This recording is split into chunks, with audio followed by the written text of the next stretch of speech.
তো ভারত যদি বাংলাদেশে আধিপত্যবাদ বিস্তার করতে চায়, বাংলাদেশের 18 কোটি জনগণ সেটা রুখে দেবে। ভারত যদি গৌর গোবিন্দের ভূমিকায় নামতে চায়, দেশের 18 কোটি মুসলমান শাহজালালের ভূমিকায় নামবে। বন্ধুত্ব ইজ ওয়েলকাম, দাদাগিরি নয়। ঐক্যের কোনো বিকল্প নাই। গত 50 বছর তো দেখেছি ডিসইউনিটি, অনৈক্য, বিভেদ, বিচ্ছিন্নতা আমাদেরকে কোথায় নিয়ে গিয়েছে। এই যে দেখেন, কিছুদিন আগে আমাদের বর্তমান নেতা ডক্টর ইউনূস, উনি সব রাজনৈতিক নেতৃবৃন্দদেরকে ডেকেছেন একটা ইস্যুকে কেন্দ্র করে। তার মানে গোটা বাংলাদেশ এক হয়ে গিয়েছে। আমরা সবাই উদ্বেলিত হয়েছে, উচ্ছ্বসিত হয়েছে, ঠিক কিনা বলেন? রাজনৈতিক নেতাদেরকে ডেকেছেন উনি, আমরা এক হয়েছি। এরপর ধর্মীয় অঙ্গনের যে লিডাররা, বিভিন্ন ধর্মের, শুধু মুসলিম না, সবাইকে ডেকেছেন, আমরা ঐক্যবদ্ধ হয়েছি। এটাকে বলে ন্যাশনাল ইউনিটি, জাতীয় ঐক্য। যে কোনো ধরনের কনস্পাইরেসি, ষড়যন্ত্র, আধিপত্যবাদ মোকাবেলায় জাতীয় ঐক্যের চেয়ে মোক্ষম হাতিয়ার আর নাই। আমাদের একটা প্রতিবেশী দেশ আছে, আমরা আমাদের দেশ নিয়ে যত ভাবি, তারা তার চেয়ে বেশি ভাবে। কথা বুঝতেছেন না? আরো ভেঙে বলতে হবে। আমরা আমাদের দেশ নিয়ে যত উদ্বিগ্ন, এদের আরো টেনশন বেশি। বলেন, আমাদের দেশে শান্তি আছে না নাই? আমরা হিন্দু মুসলিমে কখনো দাঙ্গা লাগে? আসতে বলেন, কেন লাগে? ওদের পূজা পার্বণে আমাদের মাদ্রাসার ছেলেরা যে পাহারা দেয়, চিল্লায় বলেন ঠিক কিনা? আমাদের তাফসির মাহফিলের সময় ওরা ডিস্টার্ব করে, ঢোল বাজায় না। ওদের পূজা পার্বণের সময় আমাদের তাফসির মাহফিলের ডেট হলে আমরা চেঞ্জ করে দেই। সুবহানাল্লাহ, কি সাম্প্রদায়িক সম্প্রীতির রোল মডেল। আর ওই বাংলাদেশের ব্যাপারে তারা অনেক ডিসইনফরমেশন ছড়াচ্ছিল। ভারতের অনেকগুলো গণমাধ্যম, আমি জেনারেলাইজ করব না, আমাদের প্রতিবেশী দেশের সব গণমাধ্যমকে আমি দোষ দিতে চাই না। অনেকগুলো গণমাধ্যম তারা ডিসইনফরমেশন শেয়ার করেছে। ডিসইনফরমেশন আর মিস ইনফরমেশনের পার্থক্য আছে। মিস ইনফরমেশন না জেনে ভুল বুঝে একটা মিথ্যা বা ভুল তথ্য ছড়িয়ে দেয়া, এটার ক্ষমা আছে, এটার কি আছে। আর ডিসইনফরমেশন মানে ইচ্ছা করে, প্ল্যান করে, ম্যাপ করে, ছক এঁকে মিথ্যা, গুজব, রটনা সোশ্যাল মিডিয়ায় ছড়ানো, এটার ক্ষমা আছে? আওয়াজ করে বলেন, ক্ষমা আছে? ভারতের কিছু গণমাধ্যম তাই করেছে। আমরা ব্যথিত হয়েছি, আমাদের হৃদয়ে রক্তক্ষরণ হয়েছে। আমাদের প্রতিবেশী দেশকে বলতে চাই, আমাদের দেশ নিয়ে আপনাদের ভাবার দরকার নাই। নিজের চরকায় তেল দেন, নিজের দেশ নিয়ে ভাবেন। গত মাসের ভয়েস অফ আমেরিকার রিপোর্ট, বাংলাদেশে সংখ্যালঘু জনগোষ্ঠী আগের চেয়ে বেশি নিরাপত্তা পাচ্ছে। Report voice of America, Muslim report নাকি? মুসলিম জরিপ, ভয়েস অফ আমেরিকা। কথা বুঝে নাই বোধহয়। ভয়েস অফ আমেরিকা কি আমাদের রিপোর্ট না? ভয়েস অফ আমেরিকার জরিপ, বাংলাদেশের সংখ্যালঘু জনগোষ্ঠী আগের চেয়ে ভালো নিরাপত্তা পাচ্ছে। শুধু এখানেই শেষ না, মাইক্রোসফটের একটা জরিপ শোনাই আপনাদেরকে। তারা সারা পৃথিবীতে গুজব, ভুয়া আর মিথ্যা নিউজ ছড়ানোতে কোন দেশ সেরা একটা রিপোর্ট করেছে। এর মধ্যে 1 নম্বরে এসেছে ভারতের নাম। মাইক্রোসফট তো মুসলমানরা চালায় না? কথা বোঝে নাই বোধহয়। প্রতিবেশী দেশকে বলবো, আপনারা নিজের চরকায় তেল দেন, আপনারাও শান্তিতে থাকেন, আমাদেরকেও শান্তিতে থাকতে দেন। সব চেঞ্জ করা যায়, প্রতিবেশী চেঞ্জ করা যায় না। আমাদের ল্যান্ড তাদের ল্যান্ড, পাশাপাশি। আমরা চাই তারাও সুখে থাক, আমরাও সুখে থাকি, ঠিক কিনা? কিন্তু প্রতিবেশী হলে বন্ধুত্বপূর্ণ আচরণ করতে হয়। প্রতিবেশী যদি বন্ধু না হয়ে প্রভু হতে চায়, এরকম দানব প্রতিবেশী কেউ চায় না। ভারত যদি বন্ধুত্ব উপহার দেয়, আমরাও বন্ধুত্ব দিব। কি বলেন? তারা যদি বন্ধু সুলভ আচরণ করে, আমরাও বন্ধুত্ব উপহার দেব। কারণ আমাদের পররাষ্ট্র নীতি হচ্ছে সবার সাথে বন্ধুত্ব, কারোর সাথে বৈরিতা নয়। আলহামদুলিল্লাহ বলেন, কত চমৎকার পলিসি আমাদের। আমরা নির্বিবাদী, আমরা বাংলাদেশিরা শান্তিকামী। We are proud of that. এজন্য আমরা গর্ববোধ করি। আমাদের পররাষ্ট্র নীতি সবার সাথে বন্ধুত্ব, কারোর সাথে শত্রুতা নয়।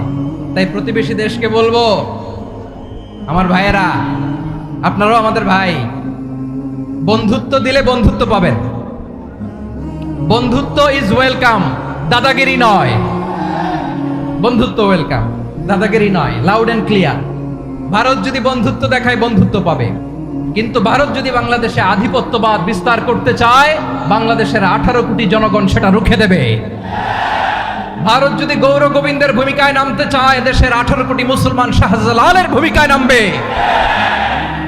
প্রিয় ভাইয়েরা, আমরা বন্ধুত্বে বিশ্বাসী, শত্রুতায় নই, ঠিক কিনা বলেন? আল্লাহ আমাদেরকে বোঝার তৌফিক দান করুন। তাহলে এই যে তারা বলেছে এদেশে সংখ্যালঘুরা কষ্টে আছে, দুঃখে আছে, এটা কি ঠিক? বলেন, এটা কি ঠিক? না, তারা ডিস ইনফরমেশন শেয়ার করেছে, এটা ঠিক নয়। আমার প্রতিবেশী বন্ধু রাষ্ট্রকে বলবো, আপনারা এটা করবেন না, এটা করবেন না। আমরা শান্তিতে আছি, আপনারাও শান্তিতে থাকেন, আমাদেরকেও শান্তিতে থাকতে দেন। এই যে চিটাগাংয়ের অ্যাডভোকেট আলিফ হত্যাকাণ্ডে গোটা বাংলাদেশ আমরা ধৈর্যের পরাকাষ্ঠা দেখিয়েছে, চিল্লায় বলেন ঠিক কিনা? আমাদের নেতা আমাদেরকে ডেকেছে, আমরা শান্ত থেকেছি। আমরা শান্ত থাকতে চাই, আমরা ঐক্যবদ্ধ থাকতে চাই। যে কোনো ষড়যন্ত্র রুখে দেওয়ার জন্য ঐক্যবদ্ধ প্রচেষ্টার কোনো বিকল্প নাই। এবার আওয়াজ করে পেকুয়ার ভাইয়েরা বলেন, আমরা ঐক্যবদ্ধ জীবনযাপন করতে চাই কি চাই না? আল্লাহ তাআলা সে নির্দেশনাই দিচ্ছেন। আল্লাহ তাআলা ইরশাদ করছেন, ওয়া'তাসিমু বিহাবলিল্লাহি জামিআন ওয়া লা তাফাররাকু ওয়াযকুরু নি'মাতাল্লাহি আলাইকুম ইয কুনতুম আ'দাআন ফাআল্লাফা বাইনা কুলুবিকুম ফাআসবাহতুম বিনি'মাতিহি ইখওয়ানা ওয়া কুনতুম আলা রাতিম মিনান নারি ফাআনকাযাকুম মিনহা কাযালিকা ইউবাইয়িনুল্লাহু লাকুম আয়াতিহি লাআল্লাকুম তাহতাদুন। আল্লাহু আকবার পড়েন। আল্লাহ বললেন, ও গোলামেরা শোনো, ওয়া'তাসিমু বিহাবলিল্লাহি জামিআ, ও আমার গোলামেরা সবাই মিলে আল্লাহর রশিকে আঁকড়ে ধরো। আল্লাহর রশি হলো ইসলাম, আল্লাহর রশি হলো কোরআন। আল্লাহ বললেন, কোরআনকে আঁকড়ে ধরো, ইসলামকে আঁকড়ে ধরো। একা একা আঁকড়ে ধরলে চলবে না, জামিআ সবাই মিলে আঁকড়ে ধরো। এই আদেশটা আমাদের জন্য দান করেছেন কে? আল্লাহ তাআলার নির্দেশ, ওয়া'তাসিমু বিহাবলিল্লাহি জামিআ, সবাই মিলে আল্লাহর রশিকে আঁকড়ে ধরো। হাবলুল্লাহ মানে আল্লাহর রশি। হাবলুল্লাহ মানে কি? রশি। এই হাবলুল্লাহ আল্লাহর রশি বা আল্লাহর রজ্জু দ্বারা উদ্দেশ্য হচ্ছে ইসলাম। আল্লাহর রশি দ্বারা উদ্দেশ্য কি? তাফসিরে অনেক ব্যাখ্যা এসেছে। এই এরকম পরিস্থিতিতে তাফসিরের সূক্ষ্ম সূক্ষ্ম বিষয়গুলো আমরা শোনাতে চাই, কিন্তু পরিবেশ হয়ে ওঠে না। আল্লাহর রজ্জু বা আল্লাহর রশি দ্বারা উদ্দেশ্য হচ্ছে ইসলাম। আল্লাহর রজ্জু বা আল্লাহর রশি দ্বারা উদ্দেশ্য হচ্ছে কোরআন। কারণ কোরআন আমাদেরকে ঐক্যবদ্ধ করে, ইসলাম আমাদেরকে ঐক্যবদ্ধ করে। চিল্লায় বলেন ঠিক কিনা? এজন্য আল্লাহ বললেন, তোমরা আমার রশিকে আঁকড়ে ধরো, বিচ্ছিন্ন হয়ে না। আমার দেয়া নেয়ামতগুলো স্মরণ করো। যখন তোমরা ছিলে শত্রু, তোমাদের মধ্যে হৃদয়ে আমি আল্লাহ ভালোবাসা ঢেলে দিলাম, বলে তোমরা সবাই ভাই ভাই হয়ে গেলে। তোমরা সবাই ছিলে জাহান্নামের কিনারায়, জ্বলন্ত অগ্নিকাণ্ডের পাশে। আমি আল্লাহ দয়া করে ঈমানের বদৌলতে তোমাদেরকে আগুন থেকে ফেরালাম। আমি আল্লাহ দয়া করে তোমাদেরকে জান্নাতের পথ দেখিয়ে দিলাম। সুবহানাল্লাহ পড়েন। এমন পথ দেখালাম যেই পথ তোমাদেরকে জান্নাতে নিয়ে যাবে, পথের দিশা তোমরা পাবে। লাআল্লাকুম তাহতাদুন। প্রিয় ভাইরা, তাহলে আমাদের যে ঐক্যবদ্ধ থাকতে হবে, এই নির্দেশটা কার? নাকি মন মতো আমি বানায় বলতেছি? আওয়াজ করে বলুন, নির্দেশটা কার? আল্লাহ। তাহলে আমাদেরকে ঐক্যবদ্ধ জীবন যাপন করতে হবে। প্রিয় ভাইরা, ইসলাম আমাদেরকে ঐক্যবদ্ধ করে। ইসলাম আমাদেরকে কি করে? সংঘবদ্ধ করে, ঐক্যবদ্ধ করে। বিচ্ছিন্ন হওয়া যাবে না। বিরোধ, বিচ্ছিন্নতা, মতানৈক্য, এগুলো আমাদেরকে ধ্বংস করে, আমাদেরকে দুর্বল করে। আর আমাদের ঐক্যবদ্ধ প্রচেষ্টা আমাদেরকে বিজয়ের দিকে এক ধাপ এগিয়ে নেয়। চিল্লায় বলেন ঠিক কিনা?